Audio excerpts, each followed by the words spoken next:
It's ad break time. First, I want to mention that I now have a Patreon, so if you love this podcast, I would deeply appreciate the extra support at patreon.com/Beyond Solitaire. Second, the Beyond Solitaire podcast is proudly sponsored by Central Michigan University's Center for Learning Through Games and Simulations, which continues to do amazing things in the world of academic board gaming. Their first Kickstarter, Monumental Consequence, has now entered fulfillment, and you can still order a copy through cmhpress.com, link in show notes.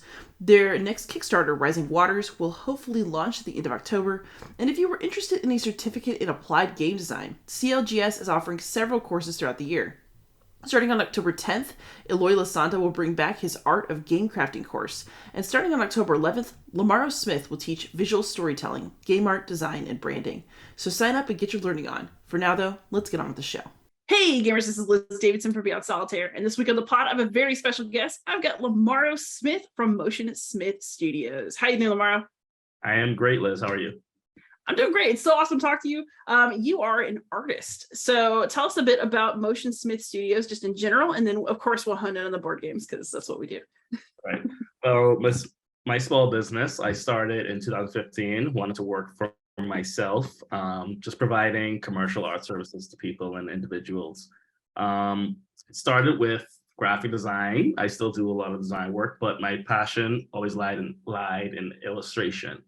And so I carved out a niche in doing illustrations for concept art, storybooks, and even seems to be board games at the moment. Oh, that's really, really cool. So how did you get into doing board game art? Were you already a gamer, or did you become a gamer from board game art, or do you do board game art but you don't game? I was always into video games. Didn't really play board games that much until a couple of my very close friends took me to a board game conference. They were really into it, and so they made me play a lot of games, and I just kind of loved it. More casual. I like the casual type games. And yeah, Dice Tower Con is when I started to really, communicate with a lot of the board game community and got a few clients. My very first game was just a small, quick card game, and then it kind of spun into two other really big titles, really big board game projects. Awesome. So can you name your big board game project so we can go and appreciate your art?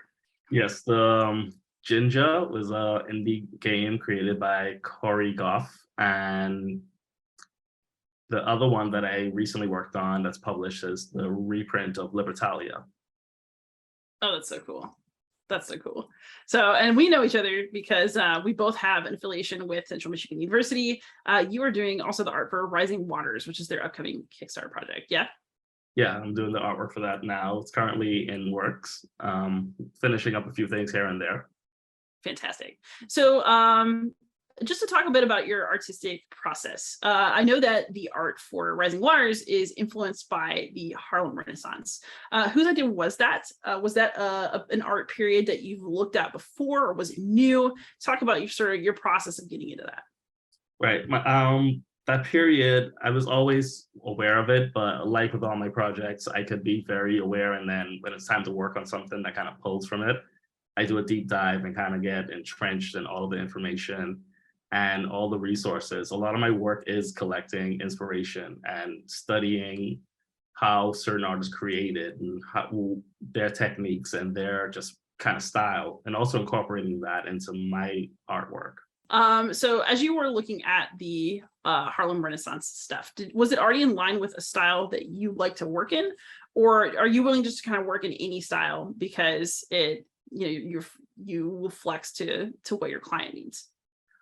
Usually I go off what the client wants. At this point, I've been working so long that I have a style I've developed. And so no matter what I work on, I'm going to put me into it. But I still do like the experiment. I still like the artists always pull inspiration, and we're good copiers. So we always kind of adjust. And every project, my client projects are where I experiment the most with like implementing new ideas and new styles. Nice. And then you also do a lot of personal projects as well. What kind of stuff are you working on personally in addition to your client work? Personally, I do a lot of pop art, pop fantasy style art. I do a lot of concept art, and I love putting Black characters in fantasy settings, because growing up, we don't really see that much representation. And so it's kind of my personal ethos to kind of tell stories that center us and put us in fantasy stories. Because we also love it. We love being transported and escaping. And a lot of my personal projects are fantasy works that allow me to escape. And hopefully my viewers and readers can also escape. So a lot of books I'm working on, and I want to get them published someday. Books. So books of just art, or are you doing like graphic novels? I'm doing graphic novels. I'm doing children's books. Those are the two areas I'm starting in first. Oh my gosh, I can't wait for this to come out. You'll have to update us when it's time. I will. So the other thing that you're going to be doing is you're going to be teaching a class with CMU. So why don't you tell us the title of your class and what people can learn from taking it? So the name of my class is Visual Development for Board Games. And the purpose of the class is just really to break down my process and just show people the steps that go into, creating a world and creating an art direction for board games. And it's also about the process of thinking creatively and the steps that kind of, spark creativity in individuals, because it comes out in many forms. Some people may be able to draw, some people may be able to express more in how they take notes. And that's kind of what I want to impart and teach in my class. So basically, you don't have to already be an amazing artist to take this class. No, you don't need to be an amazing artist. That comes with time. But there are some crucial ways that you can probably, frame things. I mean, how you see things and how you think. I think that's more universal. Being creative is like a muscle, and you kind of have to get better and get stronger at it. So when you are breaking down your artistic process to try to convey it to other people, was that hard? And like, what did you learn about yourself that was interesting or surprising during that? It's easier for me to find out where the person's at. So a lot of how I teach is about questioning. I want to know what you are interested in learning, or what aspect of my art that you want to kind of just understand and know. And that's like, that makes it easier for me to point people in the right direction and steer them. So it's basically about meeting people where they are and then helping them get to another destination. Yeah, everyone's different, and everyone has a different way of taking in information, a different way of learning. So the class isn't just about art, though. It's also, if I recall correctly, about graphic design and branding. Is that right? Yes. What's interesting about board game projects is it incorporates a lot of aspects of creative work. So it's not just art, it's also how your graphic elements align with the art. But first and foremost is the information legible, and is the viewer / player getting everything they need to get. They need to get the mechanics, they need to get the setting and the feeling of the game. And all aspects, design and art, work hand in hand with that. So we talked about some of your interest in art, but I take it you also have a strong interest in graphic design. Yeah, design. I stumbled into design. You don't always choose where your talents lie, and I had a very critical eye for design. But I'm also into many aspects. I'm also very into filmmaking. I love animation, and I am also into game design. I studied both aspects in school. So I think board gaming, yeah, I think you're right. Like, board gaming is in an interesting place between art and graphic design. So when you think about games that you've played, what is an example of a board game that you think is a beautiful marriage of art and graphic design and that just communicates really well? The game that made me fall in love with board games was Sheriff Nottingham, because the artwork was vibrant. It captivated me. It made me feel like I'm in the setting, and it was also fun. And it was one of the games I picked up very quickly. I'm very slow when it comes to learning game mechanics. I'm frustrated to play with. But that one, because it was so immersive and made learning it easier. And that's not a small feat. What kinds of things do you think about when you are working on games and you want to make learning easier? Like, if you're going to be alert to something along those lines, like, what are the first kinds of things you look at? Pretty much what I look at is how well it blends together, how either distracting or not distracting something as simple as the font choice is.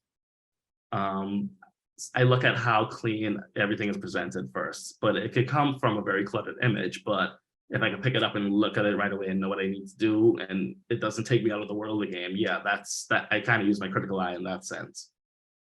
So when you talk about the world of the game, what kinds of choices can you make with something as simple as, say, a font, since you brought that up, that will kind of help somebody get further into a gaming world? It's all things to keep your player invested into the setting. So if you have a font that's too conflicting, like it's a very tech inspired or sleek font, but the game has a little bit more flair, more a little bit of whimsy and fancifulness, it can distract. It can kind of just make it give you a little bit of a disconnect. And you might not notice it, but your brain will. And you have to be conscious of those choices when designing elements for games. When it comes to fonts, do people make their own, or is it something where you just kind of like pick the right one from the word processor and hope for the best? Because that's what I've done my whole life. That's what I do. Me and my friend, she's a designer, and I call her the font queen. So she points me in the right direction to what to look for in fonts, because you can get tons of free fonts. Not everything is right for every project, so you have to be discerning. And also, if many of us are into different aspects. I nerd out about math. Some people nerd out about fonts. So those people who want to like kind of hyper focus, do that. If you want to make your own font, go ahead. But there's nothing wrong with using every resource that you can pull from. And what is your opinion about mixing fonts? Because I feel like I've seen several games recently that had different fonts on the same card. Is that something that you should or should not do? The rule I go by is less than 2 fonts. So where applicable. 0 fonts or 1.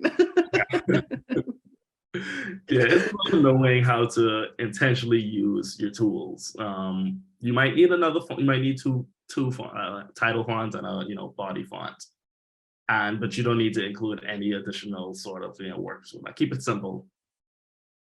So away from fonts and into something like just art. So when you're making like really gorgeous drawings for a game, what kind of thought process goes into okay, so maybe you took a historical time period, but what other kinds of things go into deciding how you want a piece of board game art to look, aside from just like, oh, I want a king, I want a soldier, how do you convey things like tone through art? Like, I know how to do it through word choice, but I have no idea how to do that graphically. It's a dance with the clients, the game creator, and the artist. So I've noticed when I speak to my clients, they have a world in their head.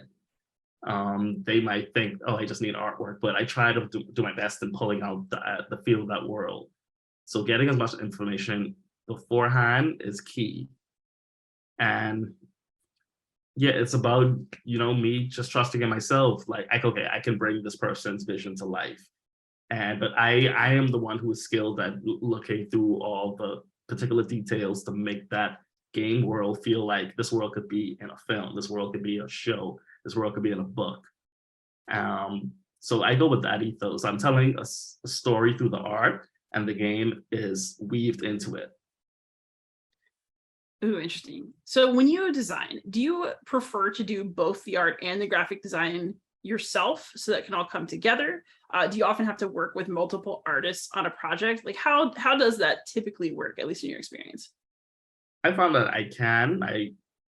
I do definitely make to handle every aspect, but with certain projects are a little bit bigger, and my strengths more or less lie in art.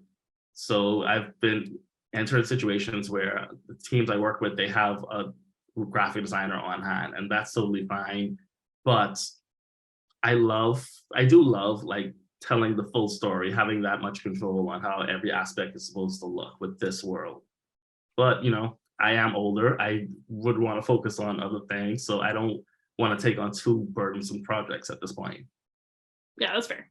But you're not old. We're not old. Neither of us. Not yet.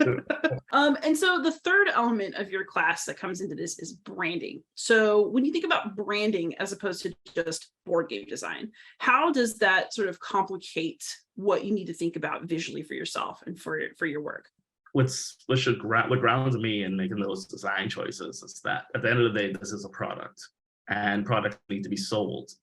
It's about making the art sellable to a certain extent, true to the nature of the game, but also making it sellable. So, like I said, design and art goes hand in hand. You really need to be conscious of that, especially when thinking of your game as a product. Now, I like using bright colors because people, even if the setting is a story is a sad setting, you know, you can bring bright and love and levity into anything. So I love to put that color in my works. Yeah, I rely on, you know, pop bright colors to attract my viewers. Ooh. So have you ever found there's a conflict between what you would choose artistically and then what you would choose to sell? Does it ever lead you to make different artistic decisions than you would make if it was just for you? For me, it's ultimately I'm trying to give my client the best work possible. So I rely on their judgment when it comes to their product. That said, I don't want to put out work I'm not proud of. So I always make sure like what I'm working on has artistic credibility. Even to this day, I still do flyers. I can't get away from it. It's just a designer's curse. But I still want to make flyers that are a little bit more elevated. Me and my designer friends say the same thing. We just can't do bad work. We want to show our skills through what we create. So beyond bright colors, what are some other things that you take into consideration when you're thinking about what sells? I always find this really interesting because I don't know how alert I am to that, but I feel like you would be more sensitive. I think all the aspects we talked about before, it could be something as simple as a font choice that gets someone attracted into a game. I was looking at, what was it the other day? It was a video game, and the game was probably terrible, but I stopped and reviewed everything because of the font choice they picked, or it was the character style that kind of made me want to learn more. So I don't think it's very concrete what attracts people. You just hope that you make something that someone would want to play, that that you're proud of, and they will find its audience. Got it. You just have to make sure the art is consistent with what you're actually trying to say. Yeah. So for your class, what are your students going to be asked to do? So we talked about kind of honing a vision, right? Is it something, just one piece of art for a board game, maybe a larger concept? Or do people get to pick because they're going to be able to get what they want from the experience? I've thought a lot about that. And like I said, I want to do my questioning. I want to find out what they're interested in. And I think it would be fun for everyone to pick their aspect that they want to learn. Some people might want to learn how to make cards. What's the best way to make a card? Some people might want to learn how to make a map. I want to gear the class to everyone's as much needs as possible, because I feel like I have a lot of information I want to pass on, and I want to help people with their specific desires. When you are thinking about making a card, what are some basic things that make a card good that I can look for the next time I play a game? Because I feel like, okay, I play a lot of war games. I play a lot of games that are not, the emphasis is not on their physical beauty. Let's just put it that way. So if I was going to be more attentive to that and less of a Philistine, what are the sorts of things that I would look for? For cards, or with my character cards, I always try to tell it with any artwork. I want to tell as much story as possible in one image. So what I look for is, if this card is a character card, okay, is it a character just standing up looking straight ahead? That's kind of boring. If it's if your card or game has job systems, what sort of job? How did that person dress for this job? What kind of pose would they be in? What's the expression while they're doing said activity? And can I look at the information and it all is coherent?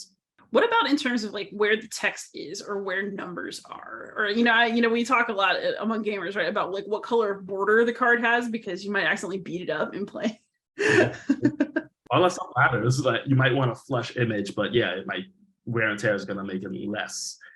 For me, I prefer when information is a little bit more integrated into the imagery. So if I design a card, if I leave space in the illustration for the text itself, I would rather go that way rather than just, okay, box and border here. Let's see how we can have fun with this, make an interesting piece of art that happens to function as a card mechanic, a game mechanic. Because you are so sensitive to, how art should look in games. I guess since I'm profoundly not sensitive about that, are you extra sensitive? Like, do you have a harder time getting into games that don't have good art? Yes. Any sort of media, really. I can't watch animation if I don't like what's happening, the movements. I don't watch movies if I think the grading is kind of off. Same with board games. I told you I love Sheriff Nottingham because the artwork was very attractive. I have less fun with games that I find kind of dull, kind of muddy. It doesn't speak to me as much. Maybe it's kind of superficial, but I have my own critical eye, and I can't unnotice things. I can't watch things or play things passively. Interesting. I mean, I feel like that's a cool way of seeing the world, though. So you don't have to name names. In fact, probably don't. But what are some things that definitely distract you when you are playing a game? Pet peeve of mine are icons that I can't make out, or a little isometric imagery that they want to get away with bad art with how small it is, and I can see what you're doing there, so it irks me a bit. So basically, you can see where the corners are getting cut. Yeah, like every artist has to make technical tricks to kind of speed things along, but don't make them obvious. Make sure it fits with the game setting.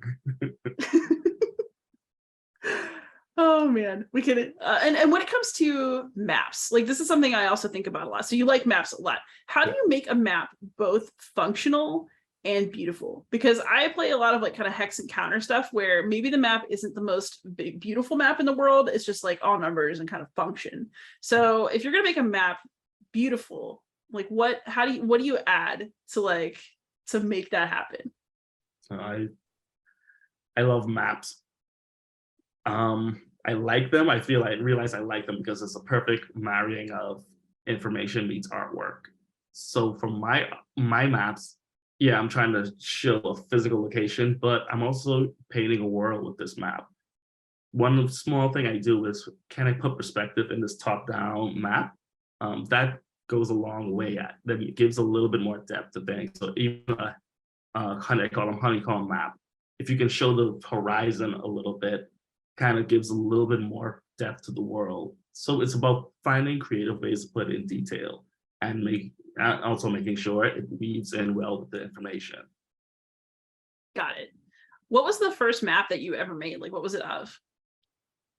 I think the first map I ever made was in high school. I made a kingdom, and I just a week ago took another stab at creating that kingdom again. Like I said, I love doing fantasy work, so I like making, I want this mounting to be a significant setting. I want this town to be here. Oh wait, this river should flow through here. That would direct where population will go. It's all those little things that I love putting into maps. Ooh, fancy. So you talked about mounting, and it actually led to another question. So the other thing is kind of interesting about board games, right? Is it, yes, the art matters, but because it's so tactile, kind of the quality of the cardstock and the pieces and all that can matter too. Is that something that also matters for you, or are you mostly a visual person? And if it does matter, like what aspects matter the most? It does. I don't think it matters that much to me. I'm aware of it. It depends on the project. A project where I am making all the ancillary pieces, I have to be aware. Like, I'm making a coin, but the coin I made for the games for Ginger ended up being metal, so that made me think about it in a different way. The board and everything, I don't have as much say with that. I make sure the color will pop no matter what, because my clients are viewing something digital, and there is a process where, oh, this is in printing, right? Can you make this brighter? That's as far as the extent goes for how much control I have on the end product. Mm-hmm. But in terms of like when your play experience, if the art is really, really good, does the linen finish card matter to you? Does the metal coin matter to you as much? Or do you think that visual consistency will kind of trump even like a less expensively produced situation? I haven't thought of that. I think, yeah, yes, I would want to see a little bit more heft to my coins. I would like to see a little bit, if it's a token, I want it to feel like it's a real thing, not just a plastic sculpture. Yeah, I think so. But I never really thought of it in that sort of way. Yeah, I've only started thinking of it recently because I've got a bunch of friends with 3D printers and who like to buy upgrades on Etsy. I've just never cared before. I'm afraid to get into that hobby. So it's also interesting to have you on at this particular time, because this is when we started to have lots of story releases about artificial intelligence created art. And I know that there's been like a Dungeons and Dragons cover, I think, or was it just a fan created one that had AI art. And I think a lot of people are kind of looking into that. Does that make you feel anxious? Like, do you have any particular opinions about that yet? I've been forming an opinion. I've been seeing a lot of stories. A couple of my friends have been sending me posts of our AI art. I am not worried. I don't know if it's because I view art as something different. The AI art I've seen, honestly, it's not my taste. It's kind of generic. I feel like you can't remove human creativity from the equation. You really can't. A computer can replicate colors and render things beautiful. But the problem I'm seeing is that it's kind of soulless. It's kind of soulless art. So I am not worried. When I graduated college, I did computer animation. I learned how to sculpt characters, and then 3D scanners became a thing. And people were worried, oh, this is going to put artists out of work and put artists out of business. 3D scanners can't exaggerate a character. You know what I mean? There's certain touches and nuances that human creativity influences with certain products, and you can have technology to make the steps easier, but I don't think it makes art. That's a really interesting way to put that. Do you think that you could tell most of the time if somebody showed you a piece of artwork, whether it was made by a human or by a machine? Yeah. So you mentioned exaggeration. Like, what are some other things that you would look for if you were going to try to make that determination? I'm just curious. I don't know. They all come out kind of samey. It's all general. I don't know how it works exactly. I think it's all, you pick names and signifiers and it kind of runs it through whatever. And you can see that. You can see the disconnect with it. Someone showed me a hip hop turtle the other day, and it looked like a hip hop turtle. It was not interesting because this was not dreamt up by someone. This was just spewed out with, code. Not saying it's a bad thing. I don't want to seem like some, art purist. I feel like it's a tool. You need to find a way to use the tool properly. How much of your own artwork is done using digital tools versus physical, or do different tools come in at different parts in your process? Usually with physical, I traditionally draw at the beginning. Not so much with everything. Physical drawing with my hand is a practice that I continue to do because I want to get better. And there is something to the tactile nature of drawing with your pen or pencil and touching the paper. Digital is great. It can be a crutch sometimes though. So if I noticed when I've just been drawing straight digital for too long, and it's like, okay, Lamaro, start drawing, get some ideas on paper. So no tool can make you a great artist. That's just, like I said, it comes with time. Gotcha. So maybe there's a shortcut to make a part of the process easier, but that doesn't an artist make. Right. So what would you say to people who are kind of looking for like a shortcut for kind of making easier illustrations for something that are maybe less expensive or that are, just quicker to produce? Do you think that AI is going to play a positive role in that, or do you see that as just cutting corners and you shouldn't do it? I don't want to be too concrete and say you shouldn't do it. Yeah. But if you think the art that it's putting out fits with what you want, then by all means get the product out as quickly as possible. I expressed before, you can't. We get into these projects in these areas and these niches because we were fueled by a dream at some point. And if I think only humans can really interpret that. You know what I mean? Only through conversation can we get. This person said they mentioned a movie in there talking to me. I'm gonna look at that movie and sort of, find a scene or find an aesthetic from that I think would work. Humans are the ones who make those choices that lead to the spark of, this is kind of amazing. This is inspirational. I'm very kind of hippie and very feely when it comes to art and, emotions. I feel that. So I guess so you mentioned that you don't consider like that's not art. Like if it's not somebody's dream, if it's not a realization of a vision, it's not art. But I also already see all these blog posts calling things like, oh, AI art.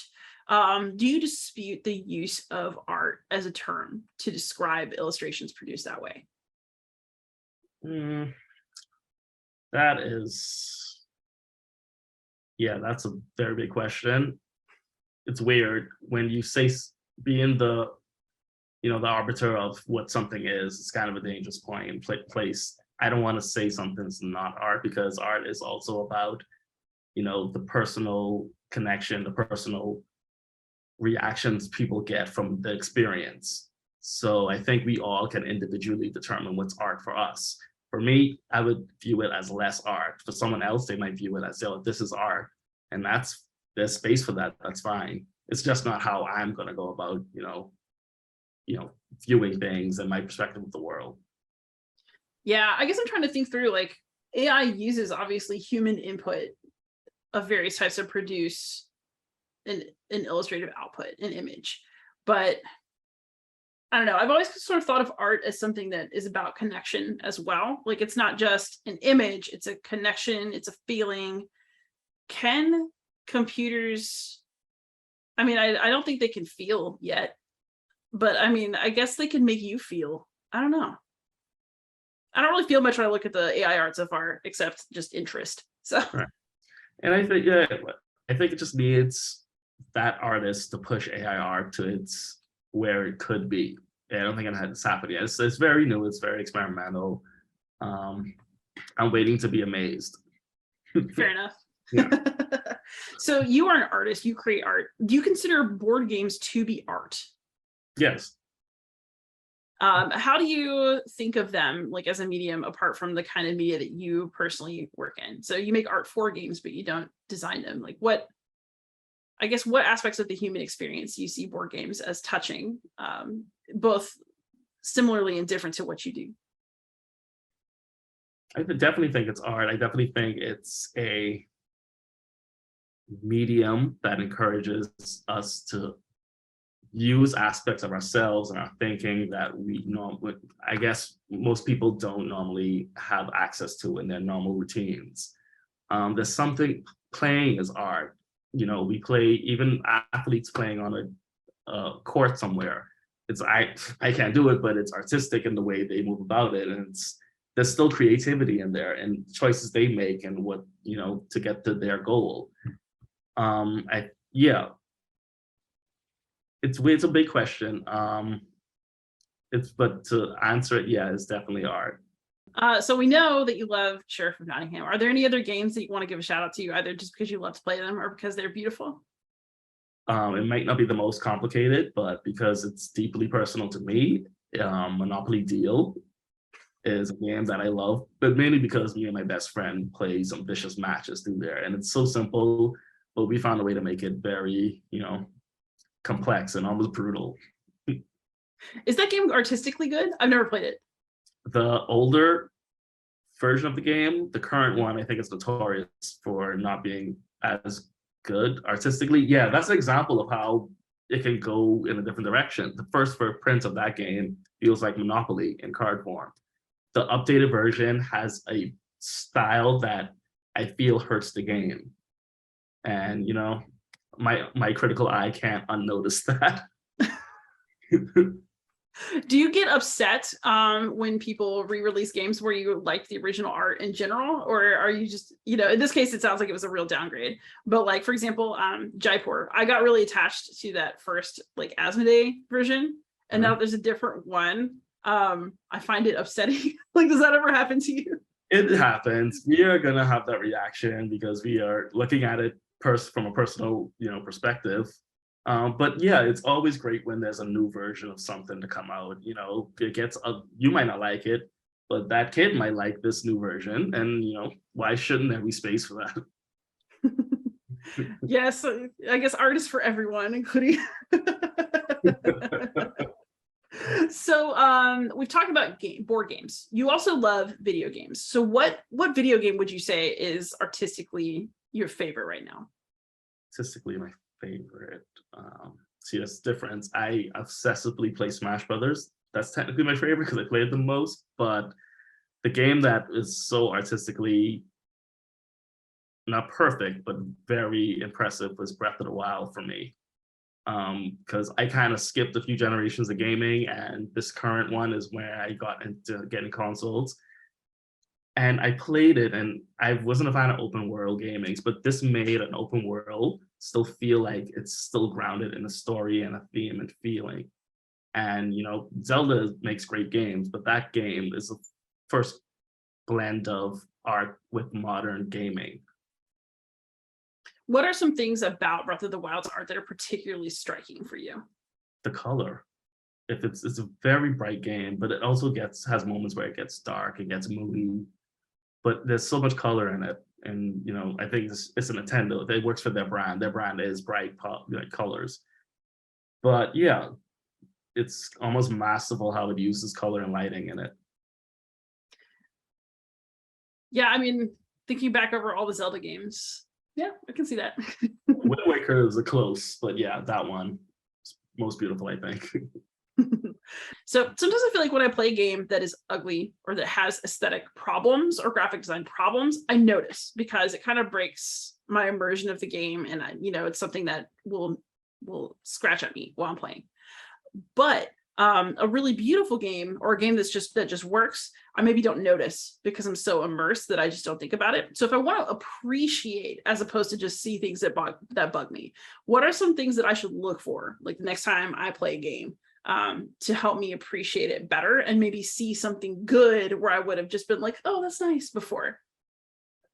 Look at the background. Look at the things that are not forefronts, and don't look at the main character. Look at the main character's face. Look at the background. If there is a setting behind them, look at what's there. The map. Look at the little details, because I'm an artist. We like to put little hints to the wider world in those little details there. So I would say, yeah, take time to really look at the art and see if you get a sense of the setting in the world and the feeling. Nice. And just one more question, since I normally ask people what they like playing, but we've already talked about it. Give us a movie recommendation. What's a movie that you find beautiful in terms of its cinematography that's also just a darn good movie? Let's see. The movie that I go back to a lot is Black Swan. If you're in a mood for a great thriller, yes, but that movie is very immersive in how it shots, and it really puts you in the mind of this person who is not well.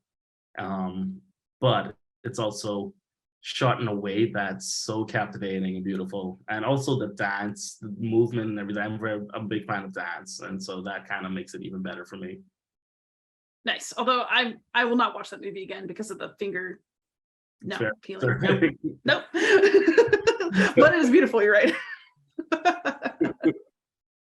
So if people want to get in touch with you or follow your work, where can you be found online? You can find me at Lamaro Smith, Facebook. I'm not on Twitter a lot, but my website is also lamarosmith.com. I post my artwork there, and yeah, those are the main areas. Fantastic. And of course, you're teaching a class at Central Michigan University. What's the title again? The title is Visual Development for Board Games. So everyone out there, definitely remember that. Go check it out. If you follow this podcast, hopefully you know I can be found anywhere online. It's Beyond Solitaire. Lamaro, thank you so much for coming on. It's been so great to talk to you, and I'm really excited about your class, about games you'll work on, and very much about your upcoming graphic novels. We're just going to speak those into existence here. Yes. Thank you so much for having me. Happy gaming, everyone.